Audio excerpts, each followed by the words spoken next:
Santo venha nos dar o discernimento, a sabedoria para entendermos a Tua palavra, que eu te peço e te agradeço no nome santo de Jesus. Nós vamos para o nosso estudo hoje.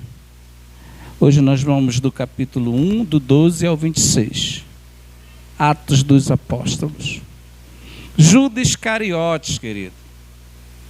Era um homem, preste atenção para cá para o telão.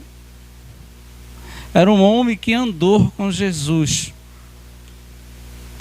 O que esse homem viu, querida, com seus próprios olhos, foram coisas que nenhum de nós que estamos aqui vai ver, vai conseguir ver e vai conseguir contemplar o que esse homem viu. Um homem que andou com Jesus. O homem que estava ali ao seu lado, que foi escolhido para estar lá com Jesus. Como é que um grande homem desse, considerado, chamado por Deus, de repente desiste de tudo e começa a fazer tudo diferente? Um homem que viu os maiores milagres de Jesus. Um homem que viu tudo que você possa imaginar de sobrenatural diante dos seus olhos. Mas aqui a gente aprende uma grande lição, que não basta apenas andar com Jesus, não basta apenas ver os milagres de Jesus, nós temos que ser convertido. Deus quer realmente o nosso coração convertido diante dele, porque esse homem não era convertido, ele se desviou da fé e por isso ele pagou um alto preço.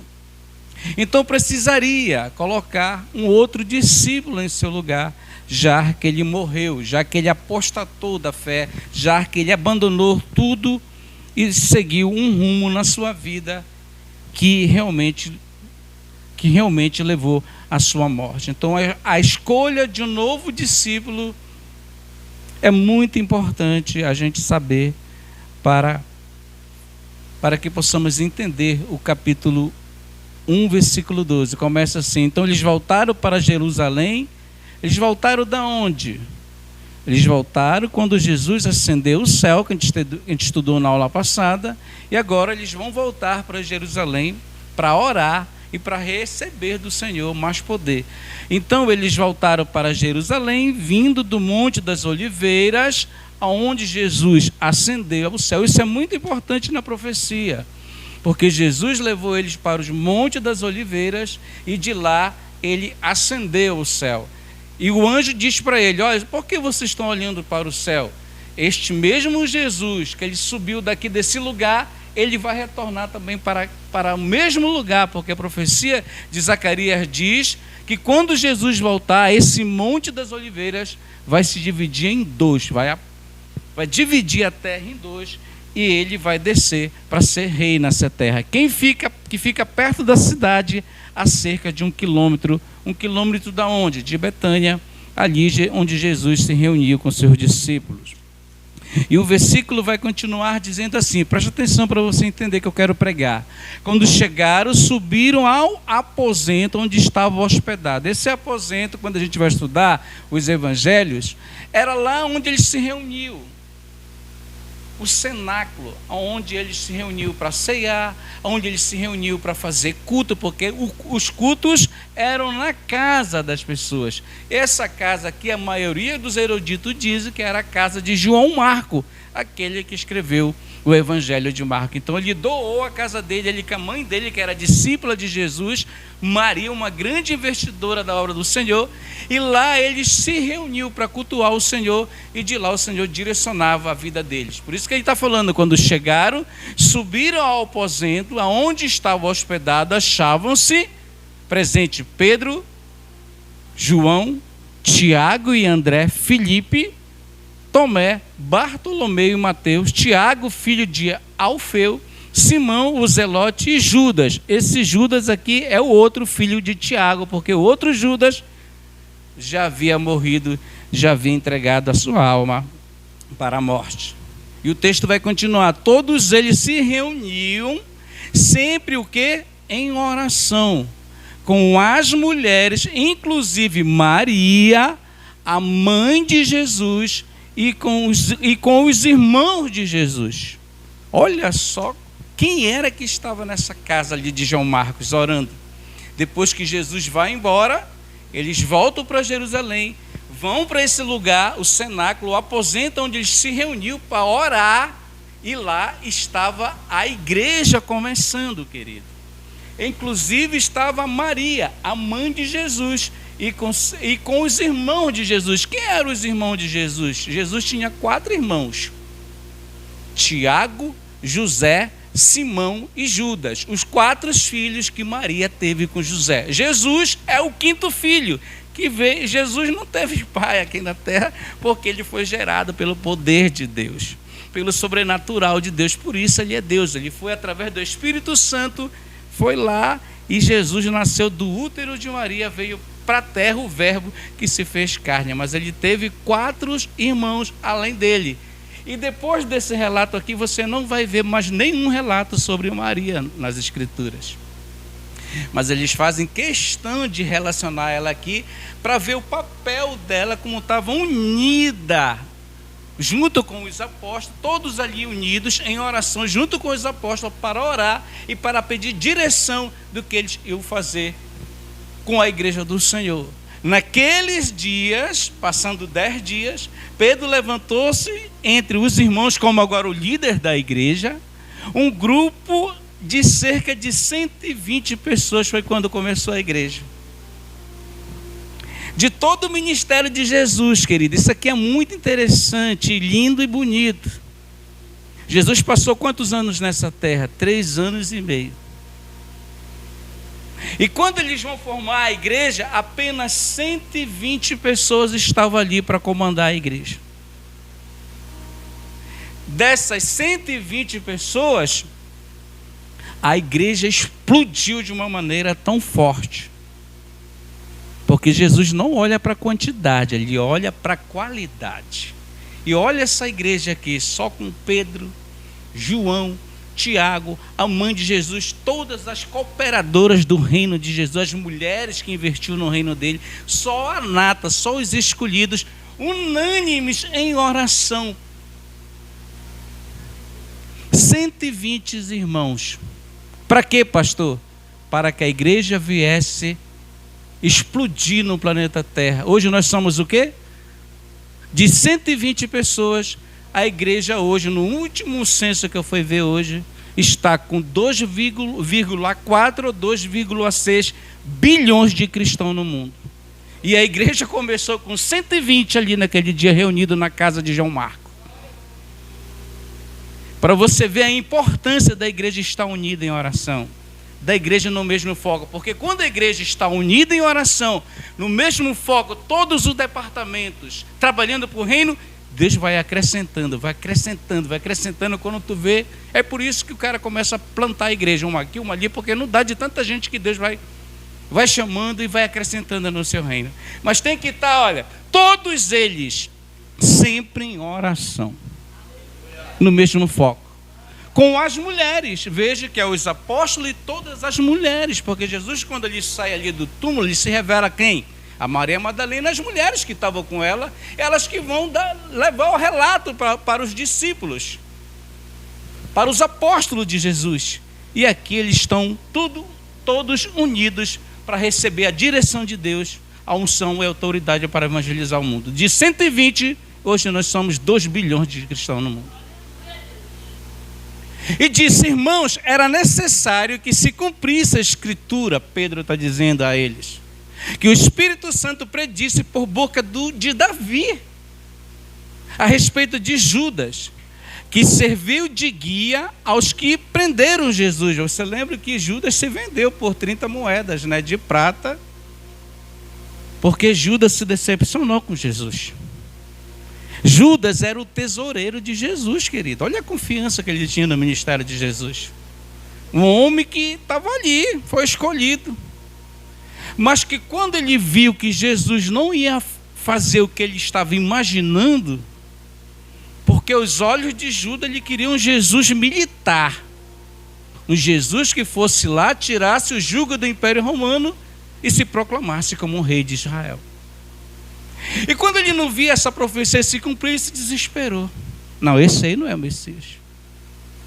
Porque se ele fosse o Messias, a gente não ia passar por esse sofrimento.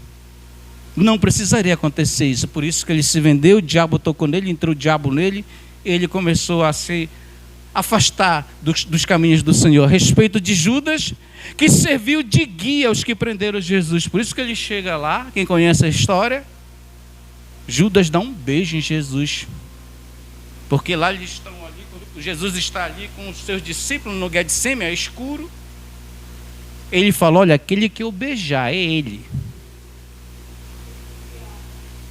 E ele dá um beijo em Jesus. Os soldados romanos vieram e pegaram Jesus, prenderam Jesus. Pedro, como era, que também não era convertido completamente, pegou a espada e cortou a orelha de Malco.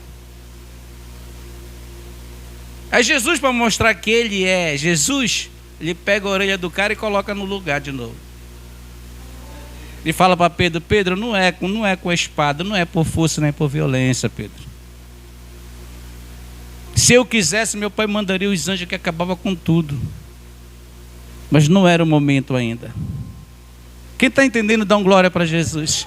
E disse, irmãos, era necessário que se cumprisse a escritura que o Espírito Santo predisse por boca de Davi a respeito de Judas. Então já havia uma profecia lá nos Salmos, no livro de Salmos, que quando o Messias viesse, haveria um que ia trair ele. Tanto a profecia de Davi diz no Salmo 69, versículo 25, e também no Salmo 108, versículo 8. 109, versículo 8, que diz que Jesus ia ter um discípulo, que esse discípulo ia trair ele, mas que deveria colocar um outro no seu lugar. É isso que Pedro está falando. Que serviu de guia aos que prenderam Jesus. Ele foi contado como um dos nossos e teve participação no ministério que Deus deu para ele. Isso aqui também me deu um entendimento que ele era uma bênção. Mas quando ele não viu as coisas que ele imaginava acontecer, ele começou a se afastar de Deus. Ele começou a olhar Jesus com outro olhar. E por isso, ele foi a ladeira abaixo. Uma grande lição para a nossa vida, não devemos abandonar o nosso Deus. E com a recompensa que recebeu pelo seu pecado, Judas comprou um campo, ali caiu de cabeça, seu corpo partiu-se ao meio e suas vísceras se derramaram. Olha o fim dele, de ter abandonado as coisas do Senhor, de ter largado o chamado, o ministério que Deus colocou na mão dele. Aqui eu aprendo uma lição. Brinque com tudo, mas não brinque com o Senhor. Brinque com tudo, mas não brinque com Deus. Deus, ele é amor, sim. Ele é amor, querido, mas quando a tua taça... Cadê aquela taça? Eu gosto de ilustrar com aquela taçona que tem aqui. Quando a tua taça enche, ou Deus te mata, ou ele te aleja, ou te tira dessa terra. Por quê? Porque você conheceu a verdade. Você viu o que Judas viu, meu irmão. Judas viu Jesus curar os cegos na frente dele. Judas viu Jesus andar naquela tempestade na frente deles, pensava que era um fantasma. Aí Pedro, que era meio saliente, disse, Senhor, é tu mesmo? Deixa eu ir contigo. Vem, rapaz. Tudo isso ele viu, Judas. Para você ver que milagre não sustenta crente na igreja. O que sustenta crente na igreja é a palavra de Deus no teu coração, ardendo no teu coração, para que você não venha se desviar. E com a recompensa que recebeu pelo seu pecado, Judas comprou um campo. Aquelas 30 moedas que ele recebeu, os sacerdotes compraram esse campo para ele, com o dinheiro da corrupção. Ali ele caiu de cabeça, seu corpo partiu-se ao meio e as suas vísceras se derramaram. Quando você lê o Evangelho de Mateus, Mateus vai dizer que ele se enforcou. Aqui Lucas vai mais no profundo. Diz que ele não somente se enforcou, mas que ele caiu de lá e se espatifou tudo. Continuando o texto. Todos em Jerusalém ficaram sabendo de tudo que aconteceu com Judas, ficaram sabendo disso. De modo que na língua deles esse campo passou a chamar-se Aceldama. Isto quer dizer campo de sangue. Por que Pedro está dizendo, prosseguiu Pedro? Está escrito no livro de Salmos: fique deserto o seu lugar e não haja ninguém que nele habite. Foi o que aconteceu com Judas. E ainda que o outro ocupe o seu lugar. É aí que está a profecia. Pedro está tão cheio de Deus que ele vai começar a estudar as Escrituras e ver que Davi profetizou que Judas ia aparecer, que ele ia trair Jesus, mas que Jesus ia colocar outro no lugar dele.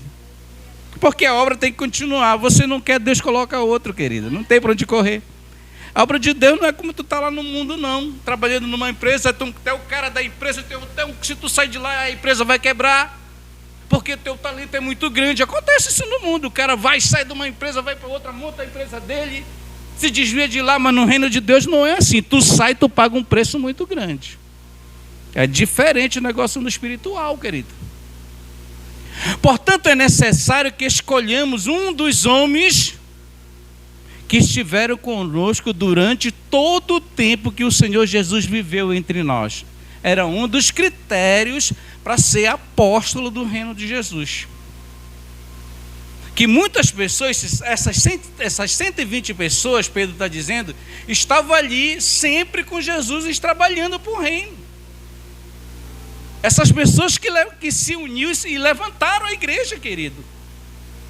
Portanto, é necessário que escolhamos, porque Judas já estava morto. Um dos homens que estiveram conosco durante todo o tempo que o Senhor viveu entre nós, 3 anos e meio, Pedro está dizendo.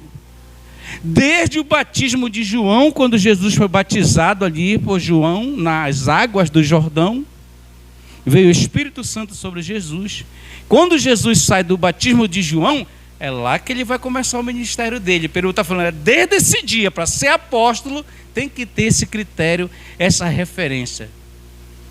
Tinha que ter visto tudo aquilo que Judas tinha visto. Desde o batismo de João, até o dia que Jesus foi elevado dentre nós nas alturas, lá no Monte de Oliveira. Outro requisito. E outro requisito é agora. É preciso que um deles seja conosco testemunha da sua ressurreição. 3 requisitos aqui para ser apóstolo de Jesus. Tinha que ter visto o batismo dele lá com João Batista. Tinha que estar entre eles quando Jesus foi levado às alturas. E tinha que ser testemunha da sua ressurreição, de toda a obra que o Messias fez nessa terra. Era o requisito para ser um apóstolo e um obreiro do Senhor naquela época. E hoje tem apóstolo de todo tipo aí, né? Então indicaram 2 nomes, José, chamado Barsabás, também conhecido como Justo, e Matias. Depois oraram e disseram, Senhor, tu conheces o coração de todos, mostra-nos qual destes 2 tu tens escolhido. Veja que de 120 da lista, só José e Matias, que os apóstolos ali chegaram a um denominador comum de escolher um dos 2 para colocar ali no lugar de Judas. Eles vão orar, vão pedir a direção de Deus. E foi isso que aconteceu. Continuando o texto, já estamos terminando. Para assumir este ministério apostólico, que Judas abandonou, olha. Judas abandonou o ministério que Deus colocou na mão dele. Por isso ele pagou um alto preço, indo para o lugar que lhe era devido. Então tiraram sortes, e a sorte caiu sobre Matias. E assim ele foi acrescentado aos 11 apóstolos. Vamos ficar de pé até aqui hoje. É rapidinho, querido. Está vendo como é rapidinho e bem objetivo para você entender a palavra de Deus? Então esse homem passa a partir de hoje a fazer parte dos apóstolos, dos 12 apóstolos. Um homem que foi escolhido por Deus, na direção de Deus. Tiraram sortes, pastor. Naquela época os judeus eles trabalhavam assim. Tanto na antiga aliança, se você for estudar, e eles estão, aqui não tem o Novo Testamento, eles estão no olhar ainda da velha aliança. Então eles oraram a Deus, pediram a direção de Deus, e Deus mostrou para eles que era Matias, através das sortes. Hoje não é assim. Você ora a Deus, Deus te mostra, vai te dando sinal, e as coisas acontecem. E quando acontece, a profecia se cumpre. É igual uma pessoa que está ministrando aqui. De repente Deus dá uma visão para ela, uma profecia para ela, uma visão para ela para entregar a uma pessoa, e a pessoa recebe aquela profecia. Se a profecia é de Deus, ela vai se cumprir, o nome do Senhor é glorificado, exaltado. Se a profecia não é de Deus, é da carne, o profeta vai passar vergonha. Mas quando as coisas é de Deus, tudo vai se encaminhando, tudo vai dando certo, e o nome do Senhor é glorificado, exaltado. Amém? Então vamos aos nossos lares. Você que trouxe o seu dízimo e a sua oferta, é só deixar no gasofilácio e vamos orar. Tem um negocinho aí para a gente tomar, tem? Tem um negócio aí, um banquetezinho aí, depois do culto, para a gente se deliciar, amém? Vamos orar, querido.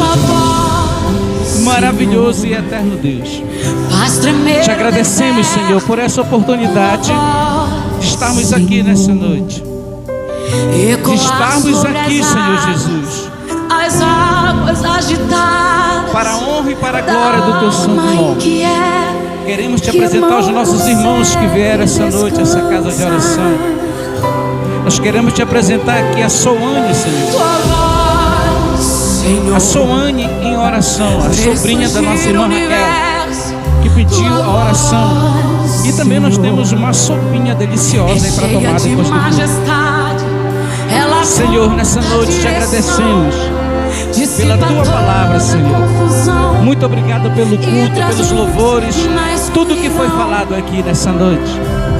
A primeira palavra, Senhor, tu falou que tu não abandonas os seus, que tu não abandonas jamais a tua igreja, que não devemos, Senhor, ter medo de nada, não devemos temer nada, porque tu está no controle da nossa vida, da nossa casa, da nossa família.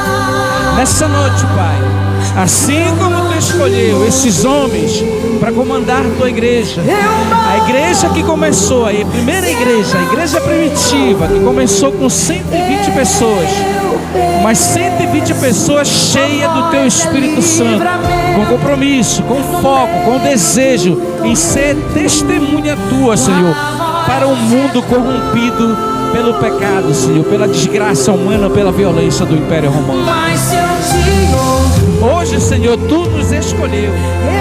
Hoje, em pleno século 21, está aqui a tua igreja, os teus eleitos que estão aqui nessa noite, que vieram essa noite, Senhor, está aqui conosco, orar, interceder, Senhor, para que as almas venham se converter, para que as pessoas possam ser alcançadas pelo poder da tua palavra. É tu que chama o homem, é tu que escolhe o homem. O papel da igreja é ministrar a tua palavra. O papel da igreja é testemunhar o teu nome, Senhor, através da tua obra que tu deixou nessa terra. A grande missão da tua igreja, da igreja primitiva, que ecoa em todo o planeta Terra hoje do mundo atual.